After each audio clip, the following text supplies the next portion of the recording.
안녕하세요. 저는 올해 40대 초반이 되는 한 남자의 아내입니다.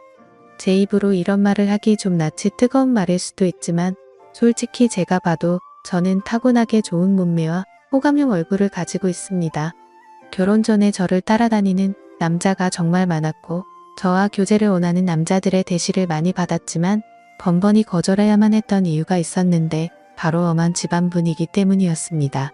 항상 집에 일찍 들어가야만 했기 때문에 남자와 교제할 만한 시간이 별로 없었고 그러다가 제가 21살이 되면서 지금의 남편을 만나게 됐습니다.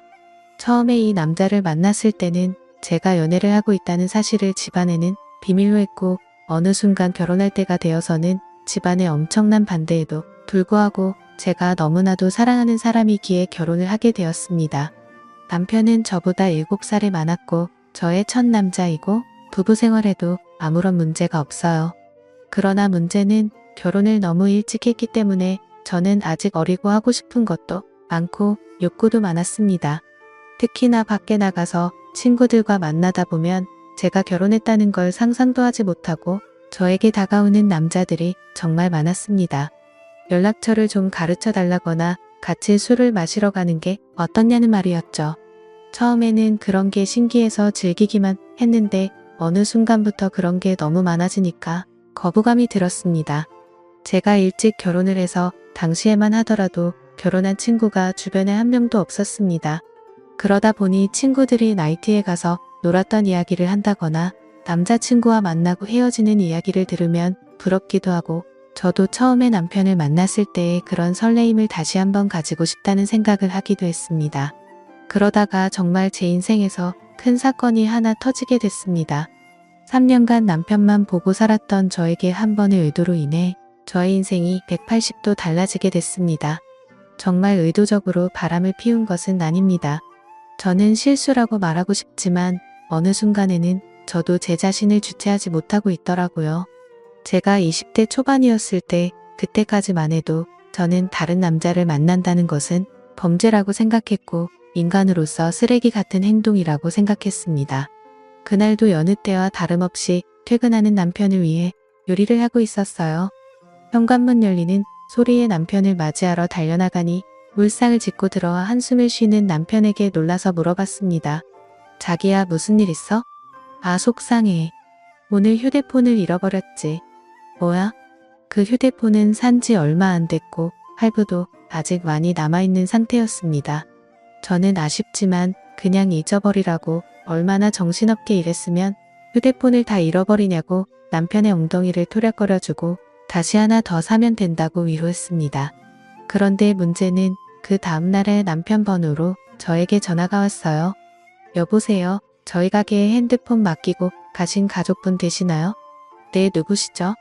어제 가게에 방문한 손님이 휴대폰을 맡기고 술을 20만원치 먹었는데 계산도 안 하고 휴대폰을 찾아가지도 않으셔서요.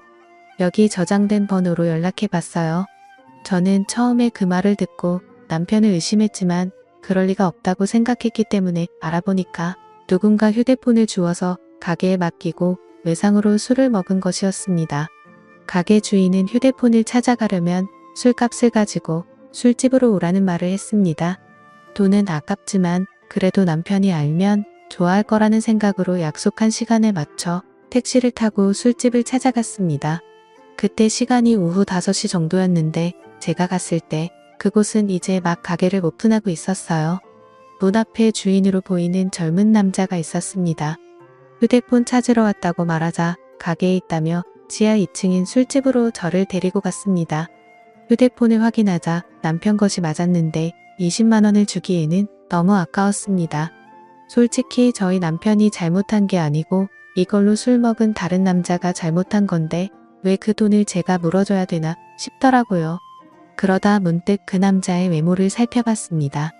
머리카락은 굉장히 길었고 통이 큰 바지를 입었으며 자기 사이즈보다 적어도 몇 개는 더 커 보이는 와이셔츠를 입어서 그런지 꼭 무슨 힙합하는 청년처럼 생겼더라고요. 걷는 걸음걸이도 껄렁하고 팔에는 문신이 보였는데 깔끔한 정장만 입고 다니는 제 남편과는 정반대의 자유로운 느낌이 많이 풍기는 오빠였습니다. 생긴 것만 보면 제가 좋아하는 얼굴상으로 제법 잘생겼지만 뭐 씹는 게 영 마음에 들지 않았습니다. 저도 제가 왜 그랬는지 모르지만 갑자기 그 남자에게 한 가지 제안을 하게 되었습니다. 여기 혹시 관심 있으면 술값 20만 원치만큼 오늘 그쪽이랑 같이 시간 보내줄 수 있는데 어때요? 솔직히 이건 정말 어처구니 없는 제안이었습니다. 말하는 동시에 저는 얼굴이 빨갛게 달아올랐거든요. 그 남자는 놀라는 듯 하다가 갑자기 술집 문을 걸어 닫으면서 저에게 다가왔습니다. 그 남자는 저에게 묻더군요. 그 말 진심이에요? 정말 하고 싶어요. 저는 20만 원이라는 금액이 아까운 것도 아까운 것이지만 그 남자에 대한 호기심이 더 컸던 것 같습니다. 그래서 그냥 한 번쯤 해보는 건 어떨까 하는 생각이 들었던 것이죠. 저는 다시 한 번 말했습니다. 진심이에요. 대신에 오늘 일은 확실하게 비밀로 해줘야 해요. 그리고 오늘 딱 한 번만이에요. 그렇게 그 남자와 갑작스럽게 가게 안에서 일을 치른 후에 휴대폰을 돌려받고 집으로 돌아왔습니다. 이것이 제 첫 외도의 시작이었습니다. 이왕 외도를 할 거면 좀 로맨틱하게 했어야 됐는데 너무 난장판이었다는 생각이 들더군요. 그날 밤 이후로 술집 주인은 저에게 가끔 연락을 해왔지만 저는 연락을 받지 않았습니다. 막상 해보니까 그다지 좋지도 않았고 오히려 다른 걸 더 느껴보고 싶다는 생각이 들었기 때문입니다. 그 뒤로 저는 남편 외에 다른 남자를 만나는 것에 대해 호기심이 생겼어요. 많은 사람을 만났다가는 남편이 알게 될까봐 걱정이 되었고 집에만 있는 저로서는 다른 남자를 접할 기회가 쉽지 않았습니다. 그러다 생각지도 않았던 사람과의 일이 벌어지고 말았습니다. 여름방학이라고 대학생이었던 남편의 동생이 서울 구경을 하고 싶다며 저희 집에 놀러오게 된 적이 있는데 워낙에 나이 차이도 얼마 안 나고 저도 대입시험을 본 지가 엊그제 같아서 이런저런 얘기하면서 친해졌습니다. 그리고 넉살이 좋은 도련님은 형수라고 하며 저를 잘 따랐습니다. 도련님 입장에서는 나이 차이가 얼마 안 나니까 제가 불편할 수도 있었는데 별로 개의치 않고 행동하는 걸 보고 좋다고 생각했습니다. 그러다 하루는 도련님이 놀러 나갔다가 비가 무척 내려서 집에 일찍 온 날이었습니다. 남편은 출근한 상태였고 우산을 미처 준비하지 못한 터라 비를 흠뻑 맞고 집에 들어온 도련님에게 갈아입을 옷을 가져다 주며 씻으라고 하고 과일을 깎았습니다. 거실에서 단둘이 과일을 먹으면서 이런저런 이야기를 나누었고 그날따라 제가 눈을 마주치면 도련님은 어색한 듯 피했는데 그 묘한 느낌이 아직도 생각이 나네요. 그 어색한 기운을 깨고 싶어서 머리에서 생각한 대로 질문을 던졌어요. 도련님 애인 있어요? 지금은 없는데 형수님 같은 예쁜 여자 있으면 당장 애인하고 싶죠. 소개해 주실래요? 오 그럼 나 같은 여자 있으면 결혼도 할 거예요. 당연히 당장 하죠. 한치의 고민도 없이 당연하다고 말하는 도련님을 보며 이상한 충동이 일어났습니다. 저는 그런 도련님의 손을 덥석 잡아버렸고 눈을 쳐다보며 물었습니다. 이렇게 하니까 설레이기도 해요. 한참 정적이 흐르고 얼어있던 도련님은 마주잡은 손에 슬쩍 깍지를 끼더라고요. 그렇게 저와 도련님 사이에 묘한 감정이 흐르기 시작했습니다. 그 일이 있고 나서 남편에게는 도련님 서울 구경시켜준다고 말하고 일주일 동안 대놓고 데이트를 했습니다. 그 나이 또래들처럼 설레는 연애를 다시 하는 것 같아서 며칠 동안은 정말 두근거리고 신났었습니다. 하지만 그것도 역시나 오래가지는 못하더라고요. 일주일 후에 터미널에서 도련님을 보내고 나니 그 뜨거웠던 마음이 순식간에 식어버렸습니다. 몸이 멀어지니까 자연스럽게 마음도 멀어지게 된 것이고 계속해서 저를 달래주지 않으니 저도 흥미를 잃게 됐습니다. 그렇게 여름이 지나고 날씨는 조금씩 선선해지기 시작했습니다. 심심한 마음에 남편 몰래 휴대폰 어플로 채팅이라는 것도 해봤지만 이렇다 할 만남을 가지지는 못했습니다. 제 주변 또래 친구들은 채팅하는 어플로 친구도 많이 사귀고 연애까지 하는 애가 있던데 이상하게 저는 별 볼 일 없는 남자들만 꼬이는 것 같았습니다. 그렇게 애매하게 시간을 보내다 보니 명절이 다가왔는데요. 저희 시댁은 춘천 쪽에 있었는데 연휴 전날부터 가서 신나게 명절 음식하고 설거지하고 집안에 하나밖에 없는 며느리라 몸이 부서지도록 일을 했어요.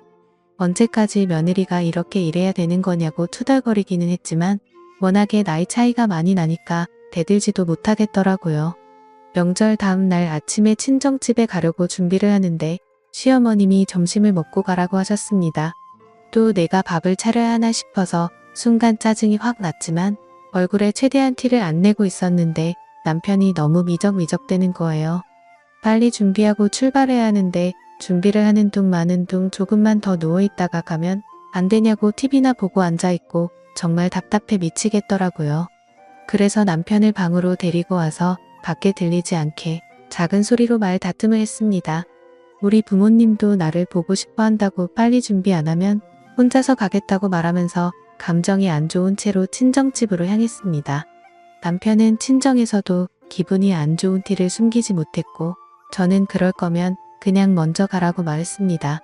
화가 난 남편은 저녁에 볼 일이 있다고 하며 먼저 집에 올라간다고 하고 올라가 버렸습니다. 무슨 일이냐는 친정 엄마의 물음에 별거 아니라고 대답하고 방에 들어와 혼자서 분을 삭히고 있었습니다. 저렇게 마누라를 배려하지 못하는 남자인 줄 몰랐는데 정말 충격적이었죠. 사오느라 못 봤던 휴대폰을 여러 메시지를 확인해 봤더니 초등학교 동창 중 한 명에게서 연락이 와 있었습니다. 동창회를 하니 꼭 나와달라는 문자였고 오늘은 술을 꼭 마셔야겠다는 생각에 서둘러 준비를 하고 초등학교 동창회에 나갔습니다. 그 자리에 나가니 이미 20명 정도가 모여 있었고 명절인데 다들 할 것도 없이 이렇게 나와서 놀고 있냐고 조상님도 없냐는 농담을 건넸습니다. 그러자 친구들은 요즘에 누가 조상님 챙기냐고 우리끼리 재미있게 잘 먹고 잘 살자면서 술이나 마시자고 하더라고요. 졸업하고도 연락을 하는 친구도 있었지만 졸업하고 나서 처음 보는 친구도 있었습니다. 그래도 초등학교 동창이라는 유대감이 있었기 때문에 편하게 대할 수 있었죠. 그 중에 눈에 띄는 친구가 한 명 있었는데 초등학교 때 어린 눈에도 너무나도 도시아이처럼 깔끔했었던 제 짝꿍이었습니다. 그 아이는 피부도 하얗고 공부나 운동도 잘했었기 때문에 어릴 적에 잠시나마 좋아했던 남자였어요. 제 기억상으로는 그 아이도 예뻤던 저를 좋아했었고 동네도 가까워서 자주 어울렸었던 기억이 납니다. 문방구에서 같이 과자를 사 먹으면서 집에 같이 가기도 했었고 지금 생각하면 유치한 편지도 주고받았었는데 오랜만에 보니까 훨씬 더 반갑고 기분이 좋았습니다. 그 친구는 6학년 때 전학 가서 그 이후로는 처음 봤고 멀리서 봐도 어릴 적 그 모습이 상당히 많이 남아있어서 그때 설레임이 새록새록 기억났습니다. 저는 반가워하며 그 친구 가까이 가서 말을 걸었어요. 어머 건우야 어떻게 연락 한 번을 안 했어? 안 그래도 너 결혼했다는 말 들었는데 연락을 못 하겠더라. 그 친구와 계속해서 대화를 하면 할수록 저는 그에게 점점 빠져버리고 말았습니다. 제가 아마 결혼을 하지 않았다면 꼭 이런 남자와 연애를 했을 것 같다는 생각이 들 정도로 마음에 드는 친구였거든요. 이 친구랑 따로 나가서 술을 마시고 싶고 오늘 밤반이라도 짧게나마 설레는 감정을 느끼고 싶었지만 저는 결혼한 여자였고 그 아이가 저를 나쁜 여자로 볼까봐 신경이 쓰였어요. 술자리가 끝나갈 때쯤 애들은 하나 둘씩 빠져나가기 시작했습니다. 저 역시 집에 가야 할 때가 왔어요. 제가 인사를 하고 나오자 그 남자도 따라 나왔고 택시를 잡으러 같이 걷기 시작했습니다. 슬며시 제 손을 잡아오는 그 남자를 쳐다보니 저를 보며 웃고 있더라고요. 오늘은 완전히 끝나버린 줄 알았던 설레는 감정이 다시 살아나기 시작했고 그렇게 손을 잡은 채로 저희는 한동안 말없이 걸렀습니다. 우린 서로 끌어안다시피 해서 길을 걸었어요. 택시를 타면 금방 헤어질 것 같아 너무 아쉬워서 걸어서 집까지 갔습니다.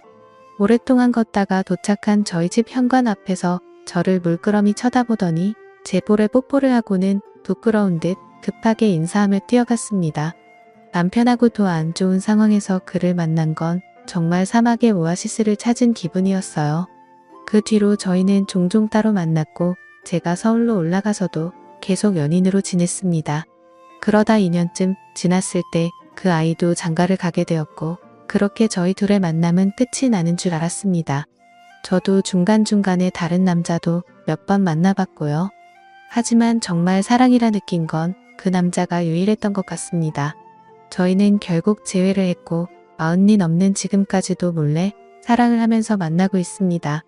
저의 두 번째 서방님이고 이제 더 이상의 다른 사랑은 원치 않고 두 남자만 바라보며 살아보랍니다. 너무 어린 나이에 결혼을 한 게 문제인 걸까요? 저도 가끔씩 제가 왜 이러는지 모르겠지만 도저히 빠져나올 수가 없습니다. 솔직히 말하면 왜 빠져나와야 하는지 잘 모르겠습니다. 이렇게 어리고 아름다운 나이에 기억에 남는 연애도 못 해보고 결혼해서 답답하게 살다가 갈 바에는 이렇게 사랑을 즐기며 사는 게 더 남는 장사가 아니냐는 생각이 듭니다. 둘 중에 어떤 남자를 선택하고 싶지는 않아요. 상처 주는 여자가 되기는 싫거든요. 그냥 이렇게 두 남자를 바라보면서 사는 것도 충분히 가능해서 이렇게 살아가려고 하는데 무슨 큰 문제라도 되는 건 아니겠죠. 제 마음속에는 방이 2개이기 때문입니다. 지금까지 읽어주신 모든 분들 감사합니다. 구독과 좋아요, 알림 설정 눌러주시고 재밌는 사연 또 들으러 와주세요. 그럼 모두들 행복한 하루 보내세요.